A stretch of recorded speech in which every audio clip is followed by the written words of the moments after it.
Y me da mucho gusto recibir en el estudio a un experto en este tema, Edward Fisher, quien es psicólogo clínico, experto en adicciones. Gracias de verdad por aceptar esta entrevista, esta plática. Y bueno, para reforzar un poquito, ayer presentábamos las causas, por qué los chavos, pues ya no chavos, niños, están tomando a tan temprana edad. ¿Qué lo causa esto? Pues más que nada es querer integrarse en un ambiente social. Entonces, lógico, el amigo se acerca con una cajetilla de cigarros, con una botella que le robó al papá y empiezan a compartir y todos quieren ser parte del grupo, entonces lo que quieren integrarse. Detrás de todo eso hay factores de riesgo en la familia donde ha habido violencia o posiblemente agresión verbal, donde no se sienten parte de la familia. Entonces se sienten tristes y la tristeza en los niños, adolescentes hoy en día también y jóvenes adultos lo expresan a través del aislamiento o la agresión. Entonces si los papás, como tú decías hace rato, que no nacemos con ese libro, ese chip, no sabemos qué hacer, los alejamos, ¿no? A través de agresiones verbales o físicas, y ellos buscan integrarse y se integran con estas personas que de algún modo están iniciando en el consumo. Ahora nuestro cerebro se está desarrollando hasta la edad de 21 años, aproximadamente 18 o 21 años. Entonces, ¿qué pasa? Los niños de 11, 12, 13 años son vulnerables a el efecto del alcohol, porque cuando uno toma o consume alguna sustancia, crea una huella amnémica, que es una gran segregación de dopamina, serotonina, endorfinas, y eso hace clic, o sea, te da un recuerdo muy agradable de ese momento, a pesar de que tal vez estás triste, enojado, molesto por todos estos cambios en tu organismo y en la dinámica familiar. Eduardo, yo te quiero preguntar algo porque creo que es difícil prohibir y tampoco sé si sea lo adecuado, ¿no? De pronto, creo que casi todos podríamos comenzar más o menos a los 15 años a beber alcohol, quizás sea el promedio lo más común. De hecho, ayer había una encuesta por parte de nuestros compañeros de Azteca y más o menos esa era la edad entre los 15 y los 18 años. Sin embargo, Sandra, pues en este reportaje se da cuenta de que muchos más desde los 11 o los 13 comienzan. ¿Cómo, sin prohibir, acompañar, digamos, el sí probar, pero con moderación y, pues, por supuesto, con la conciencia del daño que pueda hacer la adicción? Pues está digamos, ese modelo, ¿no? El beber controladamente, o incluso yo sugeriría educar correctamente a los hijos, hablar de pues, la historia en la familia, las consecuencias que ha habido, y más que eso, aprender a divertirse saludablemente, que es algo que considero que carecemos hoy en día en México. Muchos de los jóvenes dicen, pues vamos a divertirnos, el antro, el rave, las fiestas. Yo considero que es más importante aprender a divertirnos pues, con el deporte, juegos de mesa, salir al parque, salir a los diferentes lugares donde podamos recrearnos de manera saludable y mantener a nuestros hijos en el camino de la sanidad mental o salud mental. Oye, los papás, ¿qué tanto tenemos la culpa de que los chavos empiecen a consumir alcohol a tan temprana edad y que muchas veces abusen de él? ¿Damos el mal ejemplo? ¿Somos muy permisivos? ¿Ya no somos tan estrictos como antes? O sea, ¿qué cosas estamos haciendo mal? Porque, digo, hay muchos papás que nos están viendo y seguramente dicen, no, a mí no me va a pasar. Yo voy a hacer tal, pero cuando llega la hora, no sabes cómo actuar. Sí, ayer un amigo me mencionaba que cuando él era niño, en su casa, todo el mundo esperaba al papá a comer. Entonces todo el mundo se sentaba cuando venía el papá y comían en familia, convivían en familia. Y hoy en día, pues algunos ya comieron, traen la tableta, traen el celular. Entonces yo considero que es importante regresar o retomar los valores importantes en la vida pues que nos educó a nosotros mismos, aprendiendo a poner límites. Pero primero necesito aprenderme a poner límites a mí. Los límites no pueden ser rígidos ni impuestos, como mencionabas hace rato. Necesitan ser flexibles, pero necesito aprender a hacerlo y es algo que tampoco sabemos hacer. O somos muy tajantes o somos muy laxos, más que nada. el tema de la comunicación, lo dijiste al principio, Por ¿no? supuesto. De pronto los papás tienen una división con los hijos creyendo que porque son niños son tontos, por un lado, o no se les pueden decir las cosas como son. Creo que tenemos muchos tabús en ese sentido. Claro. Y en ese mismo razonamiento, tú hablabas también, y me parece importante retomarlo, el tema de la historia familiar. Muchas veces a quien más le perjudica es quien tiene antecedentes en la familia, de Sí. alcoholismo en este caso, pero a veces no se habla, se oculta que el abuelo a lo mejor murió por el tema, o el tío, o el tío abuelo, ¿no? Y todo esto puede ser un indicio para que nuestros hijos tengan el mismo problema.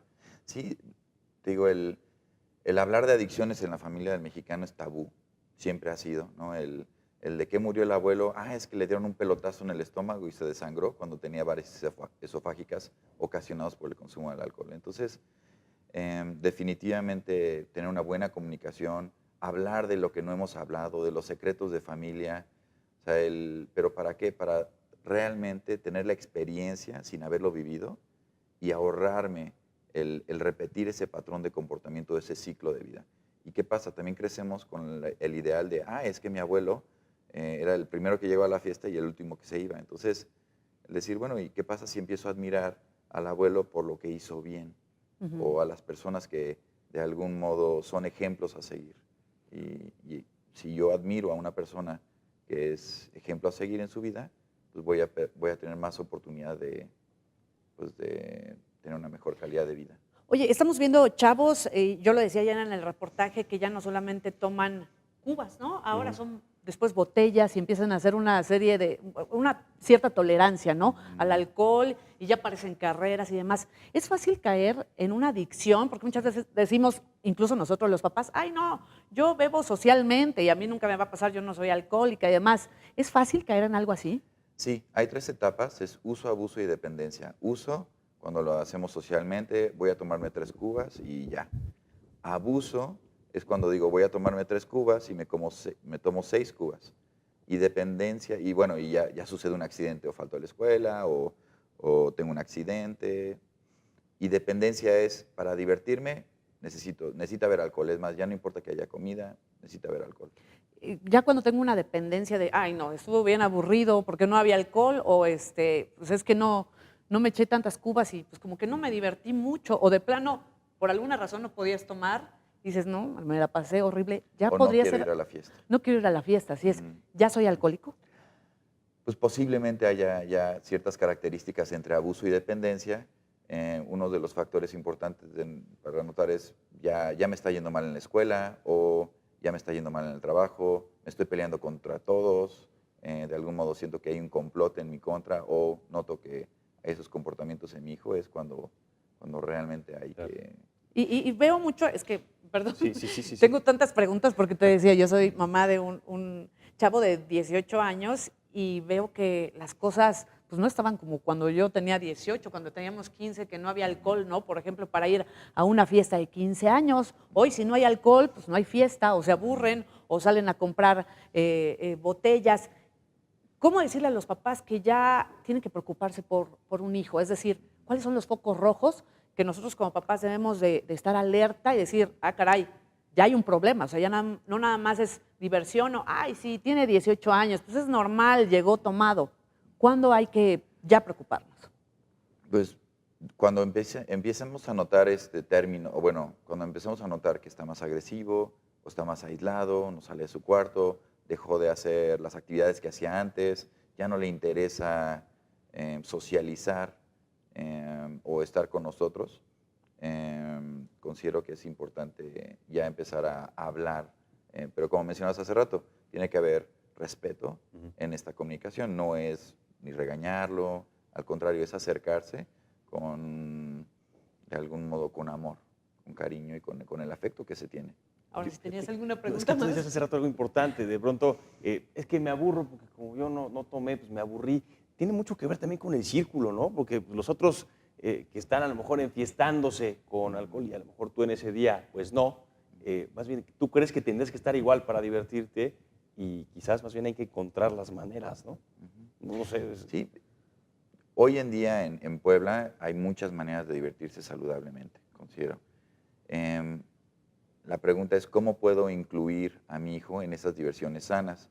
Y hay muchas cosas que las personas dejamos sobrevistas, como por ejemplo ir a Zacatlán a la pizca de blueberries o de manzanas, hacer un día de campo, carnes asadas.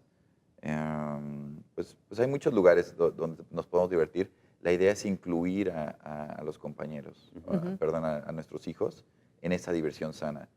Es un tema muy extenso, ya nos está comiendo el tiempo, pero sí quisiera, Eduard, que nos dejaras, no sé cuántos, pero los consejos primordiales para los papás con hijos adolescentes o que están en una edad pues, que hay que estar vigilándolos, ¿no? Ya para concluir. Ok, pues hablar mucho con ellos, escucharlos. Muchas veces los papás somos muy directivos. Es importante escuchar cuáles son las necesidades de mi hijo, qué quiere estudiar, o qué quiere hacer de su vida, el qué considera importante en estos momentos, para de algún modo ser acompañantes, siempre y cuando estemos poniendo límites, las reglas estén claras y haya consecuencias. Ahora, las consecuencias no son castigos, es consecuencia negativa si no cumpliste tus objetivos y consecuencia positiva si es que lo lograste. Entonces es importante cambiar esa palabra de castigo por consecuencias y motivarlos a, de algún modo, tener buenos hábitos de vida. Como tú mencionabas, con el ejemplo, por supuesto, ¿no? O sea, si él me ve tomando jueves, viernes, sábado, pues, lógicamente mi hijo va a querer hacer lo mismo. Entonces, el ejemplo es fundamental. Si yo hago deporte, pues a mi hijo le va a gustar el deporte. Y hay que estar pendientes, creo, ¿no? Vigilándolos, porque es una edad, yo supongo, muy difícil. Son muy vulnerables los chicos de los 3 a los 21 años, más o menos. Entonces, es una época donde necesitamos estar al pendiente, como mencionas. Y Sí, el ejemplo arrastra, ¿no? Ah, Eso claro, es siempre. Muy importante. Sí, Sí, sí. muchas veces, bueno, a lo mejor hay cuantas familias disfuncionales y, tenemos que trabajar, o una mamá soltera, digo, me incluyo, voy a salir, bueno, pues le doy permiso, así no me preocupo de estarlo vigilando de que no salga, ¿no? Exactamente, o sea, muchos padres hoy en día preferimos, pues que no me distraiga de todo lo que tengo que hacer en la casa, de los pendientes que tengo en el trabajo, y prefiero que se conecte o que salga o que haga mientras yo también hago mi vida. Y la idea es, mi hijo es mi responsabilidad en esa parte, aunque no es mi culpa, no lo causé y no puedo controlar si decide el consumo, pero sí puedo educar. Quedan muchos Qué temas pues al aire, pero desgraciadamente por el tiempo no podemos tocarlos. No sé si ya su hijo necesita terapia, una rehabilitación, porque no hay que tenerle miedo a acercarse a un profesional. Gracias, Eduard Fischer. Te pido que te quedes unos minutos más aquí en la mesa de redacción. Si usted tiene alguna pregunta, 893-7750 para despejar sus dudas, si necesita, pues, no sé, algún consejo también. Muchas gracias por aceptar esta Gracias, entrevista. gracias a ustedes. Gracias, muy valiosa la información. Vamos a la pausa.